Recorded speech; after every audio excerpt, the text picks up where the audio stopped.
Over the past week, like many others around the world, our attention was riveted to the events surrounding the Stedman Douglas High School shooting in Parkland, Florida. My central focus was on the control over social memory this horrific event shown was being employed against the American people, one of the best intellectual guides for one to use in exploring the uses, and more frequently the abuses, of social memory, as it pertains to population manipulation, as controlling the past, documenting society and institutions. Essays in honor of Helen Willis Samuels. That was written in honor of Helen Willis Samuels, the esteemed retired Institute archivist of the Massachusetts Institute of Technology, and was published, in 2012, by the Society of American Archivists.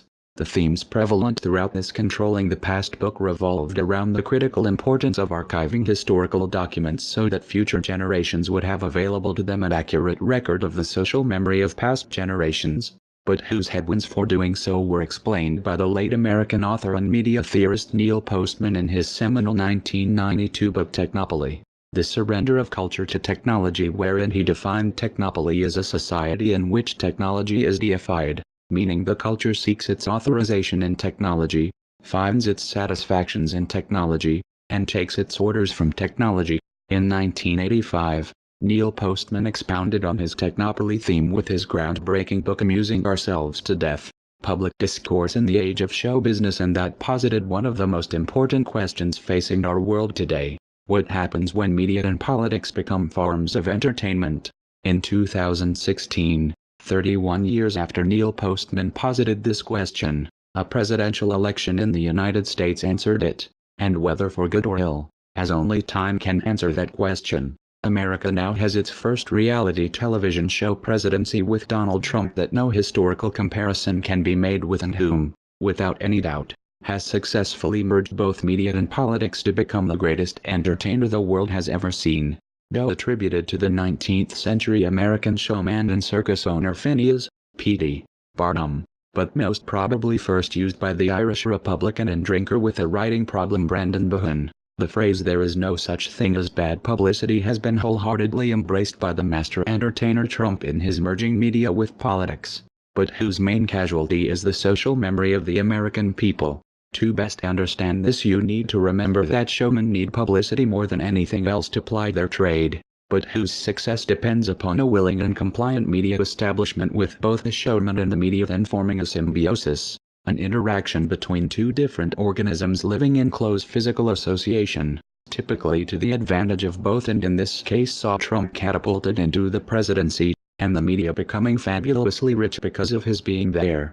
Last year, in early 2017, the noted American author Andrew Postman, the son of the late Neil Postman, wrote an excellent article for The Guardian titled "My Dad Predicted Trump in 1985. It's Not Orwell," he warned.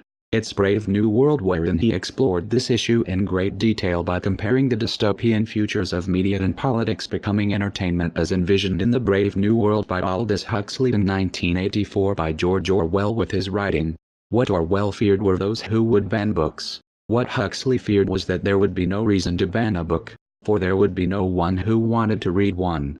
Orwell feared those who would deprive us of information. Huxley feared those who would give us so much that we would be reduced to passivity and egoism. Orwell feared that the truth would be concealed from us.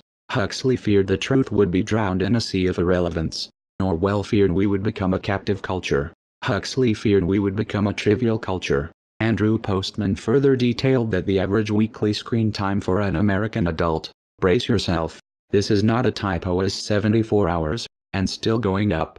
The consequence of, he wrote, we watch when we want, not when anyone tells us, and usually alone, and often while doing several other things. The soundbite has been replaced by virality, meme, hot take, tweet. Can serious national issues really be explored in any coherent, meaningful way in such a fragmented, attention-challenged environment? Knowing too, that the complete social memory of the entire American populace was being destroyed, Andrew Postman provided a common-sense strategy for combating the destruction of the past, and whose tactics he described are: first, treat false allegations as an opportunity. Seek information as close to the source as possible. The internet represents a great chance for citizens to do their own hunting. There's ample primary source material, credible eyewitnesses, etc., out there, though it can also be manipulated to obfuscate that. Second, don't expect the media to do this job for you. Some of its practitioners do, brilliantly and at times heroically, but most of the media exists to sell you things. Its allegiance is to boosting circulation, online traffic, ad revenue. Finally, and most importantly, we must teach our children, from a very young age, to be skeptics, to listen carefully, to assume everyone is lying about everything. Check sources.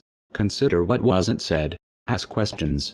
Now, what's amazed me most about the Stedman Douglas High School shooting, especially when viewed in the light of understanding of what I've written here, are that thousands of ordinary American people organically began investigating this tragedy for themselves, and who believed that they were being lied to, refused to believe what the money-making mainstream media was telling them, and sought their own information as close to the source as possible, and was the exact strategy outlined by Andrew Postman in order to ensure this event's true social memory. And by their actions, these Americans on their own discovered a mystery involving a Stedman Douglas High School shooting survivor named David Hogg, who immediately after this massacre was prominently featured on all of the U.S. mainstream media outlets railing against guns, and who told CNN that he was proud of his father, who is a retired FBI agent. Discovered by these Americans about David Hogg, though, was how he could have possibly been a student at Stedman Douglas High School when this shooting occurred, when even the simplest internet search showed him having graduated from Redondo Shores High School in California in 2015. Quickly, also, discovered by these Americans questioning how David Hogg could have been a shooting survivor in Florida when he had already graduated from a California high school in 2015. Was how brutal the US technopoly actually is whenever it's questioned, with the Google-owned YouTube video site banning one video about this when it reached over 200,000 views. They're banning another user for 90 days after they raised questions, and they're permanently banning the popular Richie Allen show, deleting all 76,000 of their subscribers and 1,400 videos they've had, along with YouTube conducting its massive crackdown against anyone questioning the official narrative of the technopoly. Twitter, likewise, has begun deleting thousands of accounts of conservatives, with the online publishing platform Medium quickly following by its banning all of its conservative users too, with it being noted, in its previous set of rules, the Medium had billed itself as a free and open platform for anyone to write their views and opinions, and said it believes free expression deserves a lot of leeway, so we generally think the best response to bad ideas is good ideas, not censorship.